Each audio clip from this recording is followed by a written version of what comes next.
Bismillahirrahmanirrahim. Assalamu alaykum, hürmetli görürmenler. İstiklal kündülük haberlerini görüşüne kızın karşılamız. Ben Erşidin Ediqot. Tövende vatanımız Şarkı Türkistan ve dünya gün tertibiga alakadar mühim haberlerini huzurunla sunumuz. Qanıdıqtınlar ekranımızı bolsun. Xitoy aqullarini Sharqiy Turkistonga yo'tkashni tezlatish uchun maxsus birlashma qurildi. Xitoy turlik usullar bilan Sharqiy Turkistonga Xitoy aqullarini yo'tkash tadbirlarini ko'paytirayotgan bo'lib, yaqinda Xitoydagi ko'plagan universitetlarning hamkorligida atalmish Şinjanga yordam berish ma'arif xodimlari birlashmasi qarmaydi qurilgan.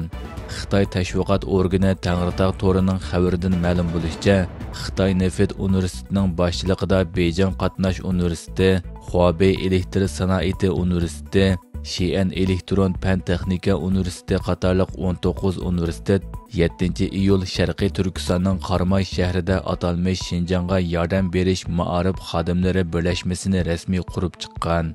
Xabarda Xitoy Neft universitetining Qarmay maktab rayonida qurilgan mazkur birlashmaning o'rtaq siyosiy tarbiya bazasi qurish, alohida darsliklarni taraqqiy qildirish, o'quvchilarning Sharqiy Turkistonning muhim strategik o'rnini cho'nqur tunishiga yetakchilik qilish qatoriqlarini nishon qilganligi da'vo qilingan. Xabarda yana Xitoy rejimining har qaysi o'lkalardan yoshlarni Sharqiy Turkistonga jalb qilib, Sharqiy Turkistonda qilishga undayotganligi, bir necha yildan buyon Sharqiy Turkistonda qilib xizmat qiladigan o'quvchilarning ko'payayotganligi, buning ichida Xitoy o'lkalaridan kelgan o'quvchilarning 85%ni egillaydiganligi tilga olingan. Halbuki mazkur birlashmaning qandaqdir Sharqiy Turkistonning ma'arif sohasini taraqqiy qildirish uchun emas, balki Xitoy aqullarini xususan o'qish bitirib ishsiz qilayotgan Xitoy o'quvchilarini Sharqiy Turkistonga ko'plab yo'tkab kelish uchun qurilganligini ko'rilish tas emas bo'lib, aloqador xabardami buningga ishorat qilingan. Xitoy Sharqiy Turkistondagi irqiy qirg'inchilik jinoyatida zo'r turkumdagi Uyg'urlarni va boshqa turkiy xalqlarni Xitoy o'lkalariga surgun qilib, majburiy emgakka silish bilan birga, Xitoy aqullarini zo'r ta'minot, haqsiz uy, yuqori maoshliq muhim xizmat qatorliq vositalar bilan Sharqiy Turkistonga turkumlab yerlashtirmoqda.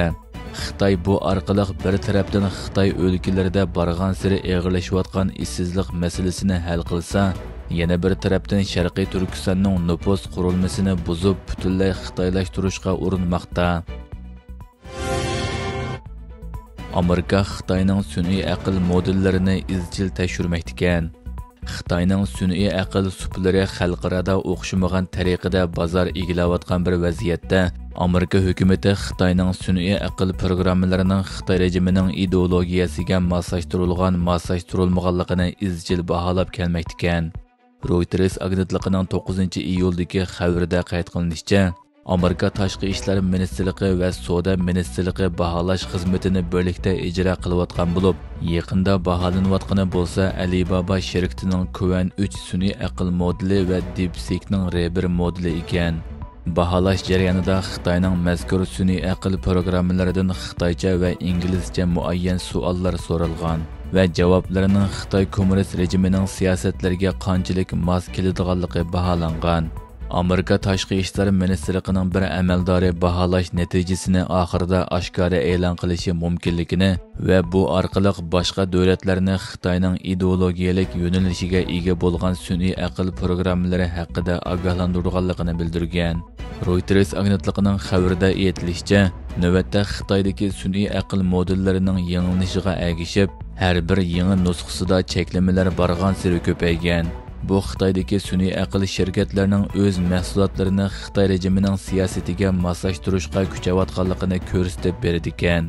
Amaliyotda DeepSeekning Xitoyga nisbatan sezgur temalarga javob berishdan o'zini qochirganligi yoki yo'shirganligi ilgirmo oshkorlangan bo'lib, uningdan Sharqiy Turkistonda davomlashayotgan irqiy qirg'inchilik haqida ma'lumot berish talab qilinganda, dastlabda xalqaro jamiyatning Xitoyni ayblashiga aloqador ma'lumotlarni, jumladan majburiy emgakdan tortib keng ko'lamli tutqun qilish va mingga yuyishgacha bo'lgan jinoyatlarni aynan ko'rsatganligi, biroq bir necha sekunddan keyin bu javobni qaytarib olganligi ijtimoiy taratqularda diqqat qo'zg'agan edi.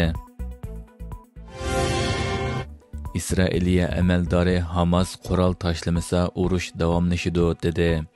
İsrailiyening yuqori darajalik bir amaldori Israiliya bilan Hamasning G'azzada 1-2 hafta ichida urush to'xtatish va asir almashtirish kelishimi hosil qilinadiganligini, ammo bundaq bir kelishimning bir kun ichida xulosalanishini kutgili bo'lmaydiganligini e'lon qildi.